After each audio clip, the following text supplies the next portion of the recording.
ሰላም ጤና ይስጥልኝ የማተርናል ኬር የዩቲዩብ ቻናል ተከታታዮች፣ እኔ ደህና ነኝ እግዚአብሔር ይመስገን። በዛሬው ቪዲዮ የምነግራችሁ የሴቶች እድሜ ውስጥ ጽንስ ለመጸነስ በጣም ጥሩ የሚባለው የእድሜ ክልል የትኛው ነው?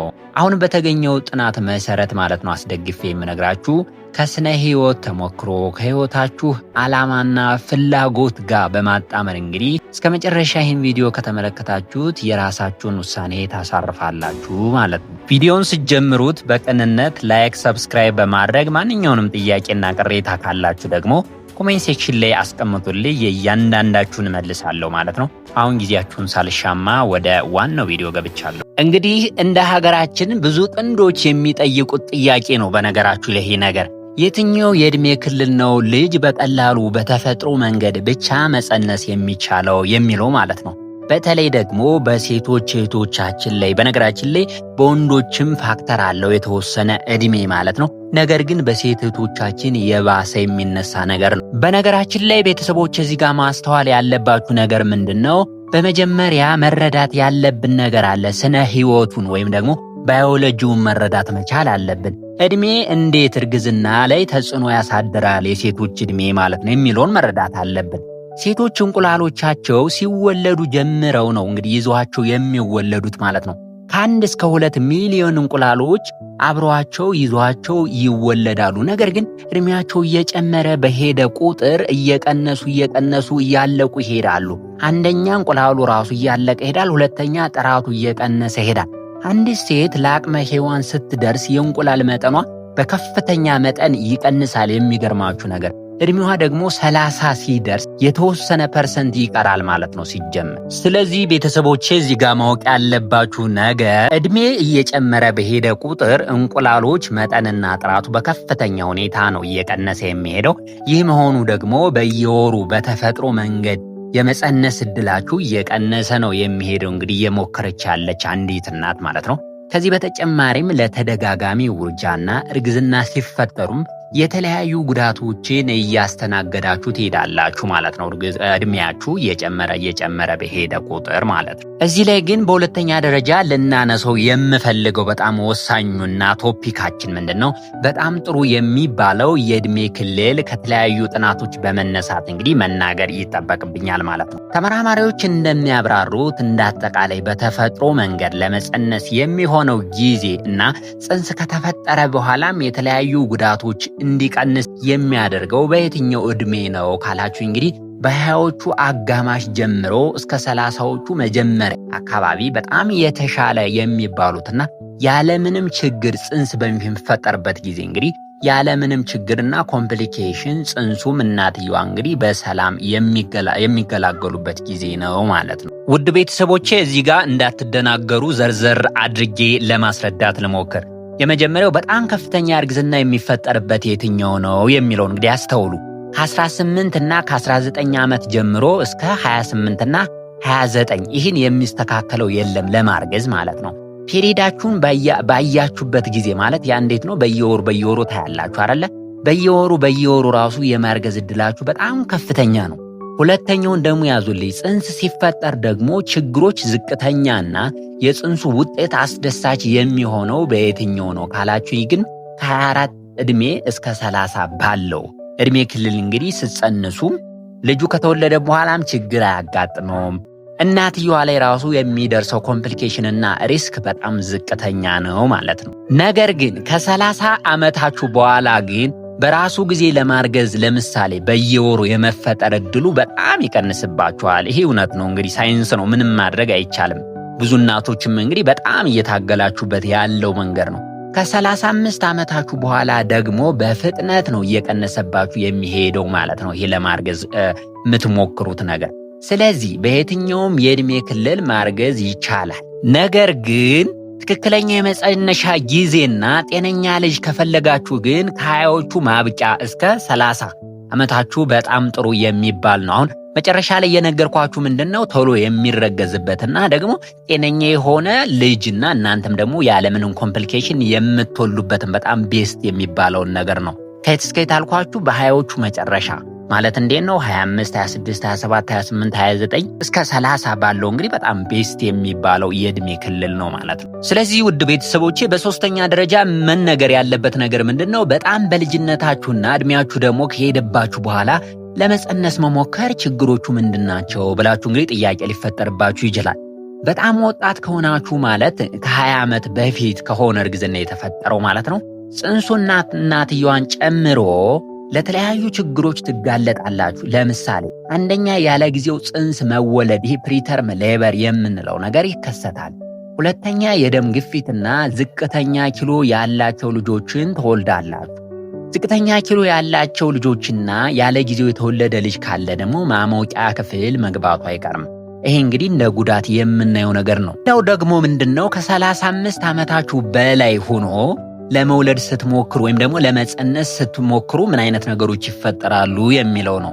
ይሄ የጎንዮሽ ጉዳቶቹ ብዙ አሉ። እርግዝና የመፈጠር እድሉ ራሱ በከፍተኛ ደረጃ ነው እየቀነሰባችሁ የሚሄደው። አሁን ከጉዳቶቹ ስንመለከት አንደኛ ውርጃ ያጋጥማችኋል። ተከታታይ የሆነ ውርጃ፣ ይሄ ኮንሲኬቲቭ አቦርሽን የምንለው ማለት ነው። ሁለተኛ በእርግዝና ጊዜ የሚፈጠረው የስኳር በሽታ፣ ያ ማለት እንዴት ነው ገስታሽናል ዲያቤተስ ማሊተስ የምንለው። ሶስተኛ የክሮሞዞም ችግር ያለባቸው ጩጫዎች ወይም ደግሞ ህፃናቶች ይወለድባቸዋል፣ ይህ ዳውን ሲንድረም የምንለው ማለት ነው። አራተኛ ያለ ጊዜው ልጅ መውለድና ዝቅተኛ ኪሎ ያላቸው ልጆች ይወለዳሉ። አሁንም ፕሪተርም ሌበርና አይጁአር ያልነው ማለት ነው። በመጨረሻ ግን እድሜያችሁ ከ40 በላይ ሆኖ እንግዲህ መውለድ ይቻላል። ኖርማሊ እስከ 45 እስከ 50 ራሱ የመውለድ ቻንሳችሁ ሰፊ ነው። ግን በከፍተኛ ደረጃ ነው እንዳልኳችሁ ባሰባችሁት ጊዜ መውለድ የሚያቅታችሁ ማለት ነው። በተለያዩ መድኃኒቶችን ወስዳችሁ ሰፕሊመንቶችን ተጠቅማችሁ ካልሆነ በተፈጥሮ የመፈጠር ቻንሱ እንግዲህ በጣም እየወረደ ነው የሚሄደው ማለት ነው። ይህ እስካሁን የዘረዘርኩላችሁ ነገር ግን እንዳጠቃላይ ምን ማለት ነው? ይህ ማለት ግን ለሁሉም ሰው በቃ ቋሚ የሆነ አንድ እድሜ ያለ በከፍተኛ ደረጃ በቀላሉ የሚጸነስበት እያልኳችሁ አይደለም። ማወቅ አለባችሁ። እድሜያችሁ በጣም ወሳኝ ቢሆንም አእምሯችሁ ዝግጁ መሆኑን፣ ኢኮኖሚያችሁ ጥሩ መሆኑን ወይም ስቴብል መሆኑን፣ ጤናችሁና ከትዳር አጋራችሁ ወይም ከባላችሁ ጋር ያላችሁበትን ሁኔታ ከግንዛቤ ውስጥ ማስገባት ይኖርባችኋል። ያለው ነባራዊ ሁኔታ ይደግፈኛል የሚለውንም እንግዲህ ከብዙ አንግል መርምራችሁ ማየት መቻል አለባችሁ ልጅ ለመጸነስ ማለት ነው። በአምስተኛ ደረጃ ግን ውድ ቤተሰቦቼ እናንተ ልታደርጓቸው የምትችሏቸውና ልትወስኗቸው የምትችሏቸውን ነገሮች ዘርዘር አድርጌ ልንገራችሁ። ይህ በጣም ወሳኝ ነገር ነው። እስከዚህ የተከታተላችሁኝ ከሆነ ግን ከልብ አመሰግናችኋለሁ። አሁንም አንድ ነገር ላስታውሳችሁ፣ ሰብስክራይብ ያላደረጋችሁ ቤተሰቦች ሰብስክራይብ በማድረግ ሰፖርት አድርጉን። እንደዚህ አይነት ስለ እናቶችና ስለ ህፃናት ወሳኝ ቪዲዮ እንዲደርሳችሁ የኖቲፊኬሽን ምልክቷን ማብራታችሁ እንዳትረሱ። ላለው ወደ ቀጣዩ ልግባ። እንግዲህ ውድ ቤተሰቦቼ እናንተ ልትወስኗቸው የምትችሏቸው ነገሮች አሉ ስል ምን ማለት ነው?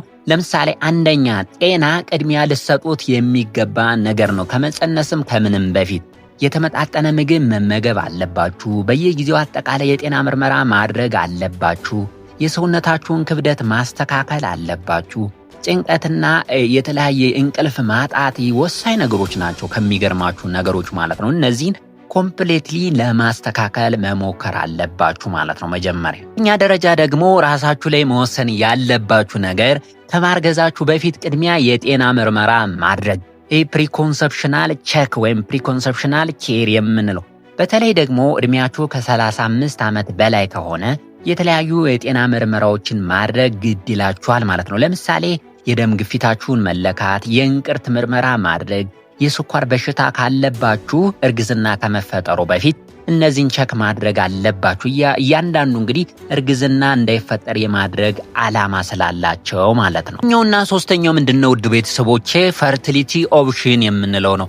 ማርገዝ እምቢ ካላችሁ አንዲት እናት እድሜዋ ከ35 ዓመት በታች ሆኖ ለአንድ ዓመት እርግዝና እየሞከረች ያለምንም መከላከያ ማርገዝ እምቢ ካላት፣ አንዲት እናት ደግሞ እድሜዋን ከ35 ዓመት በላይ ሆኖ ለ6 ወር ማርገዝ ሞክራ እምቢ ካላት ፈርቲሊቲ ኦፕሽን የሚባለውን መጠቀም። ይህ ማለት እንዴት ነው? ለምሳሌ ኤግ ፍሪዚንግ እንቁላሎችን ማስቀመጥ። ያ ማለት እንዴት ነው? ቀድማችሁ እንቁላሎች ሳያልቁ ትሰጡና ከዛ በኋላ ያስቀምጡላችኋል ማለት ነው። የተለያዩ ኢንፈርቲሊቲ ክሊኒኮች በመሄድ ማለት ነው።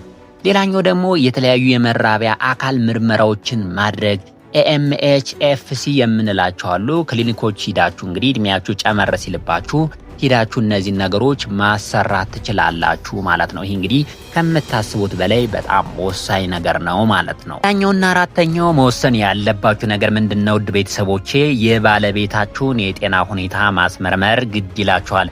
በነገራችን ላይ እንግዲህ እንደ ሀገራችን አንዲት እናት መውለድ አለመቻል ሲገጥማት ከሷ ብቻ ችግሩ የመጣ ይመስላል። ነገር ግን ወንዶችም ራሱ መውለድ አለመቻል ሊከሰትባቸው ስለሚችል እሱንም ቼክ ማስደረግ መቻል አለባችሁ ማለት ነው። ለምሳሌ እድሜው እየጨመረ በሄደ ቁጥር የወንዱም ማለት ነው መውለድ የመቻል አቅሙ እየቀነሰ ስለሚሄድበት የሱን ጤና፣ የወንዱ የዘር ፈሳሽ እንቅስቃሴው፣ መጠኑ፣ ብዛቱ የሚለውን ቼክ ማስደረግ እንግዲህ ግዴታ ነው ማለት ነው። ውድ ቤተሰቦቼ እንግዲህ ወደ መጨረሻ ጠቅለል ሳደርግላችሁ በጣም ጥሩ የሚባለው የእድሜ ክልል ከስንት እስከ ስንት ነው አልኳችሁ? ከ20ዎቹ መጨረሻ እስከ 30ዎቹ መጀመሪያ አካባቢ በጣም አሪፍ ነው። ከ35 ዓመታችሁ በኋላ ግን በጣም እየቀነሰ የተለያዩ ችግሮችም እንግዲህ ጽንስ ከተፈጠረ በኋላ የማጋጠም አይነት እንግዲህ በጣም ይስተዋላል ማለት ነው። የስነ ህይወት ጉዳይ የህይወት ዓላማዎቻችሁ ተደማምረው እንግዲህ ትክክለኛ ውሳኔ ለመወሰን ትገደዳላችሁ ማለት ነው። አሁን የነገርኳችሁን እንዳጠቃላይ አይታችሁ ማለት ነው። በመጨረሻም እንግዲህ የኢንፈርቲሊቲ ችግር ካጋጠማችሁ ሐኪሞቻችሁን ማማከር ግዴታ ነው። እነሱ ያሏችሁን ደግሞ ማድረግ በጣም ወሳኝ ነው ላለው ማለት ነው። እስከዚህ ድረስ አብራችሁኝ ስለቆያችሁ ከልብ አመሰግናችኋለሁ። ሰብስክራይብ ያላደረጋችሁ ቤተሰቦች በድጋሚ ሰብስክራይብ እንድታደርጉኝ እገፋፋችኋለሁ ማለት ነው። ቪዲዮ ለብዙ እናቶች እንዲደርስልኝ ላይክ አድርጉ። የሚፈጥርባችሁ ነገር ካለ ደግሞ ኮሜንት ሴክሽን ላይ ብታስቀምጡልኝ የእያንዳንዱን ሰው መልሳለሁ ማለት ነው። በድጋሚ አብራችሁኝ ስለቆያችሁ አመሰግናለሁ። በሌላ ቪዲዮ በሌላ ጊዜ እስከምንገናኝ እስከዛው ግን ቸር ሰንብቱልኝ።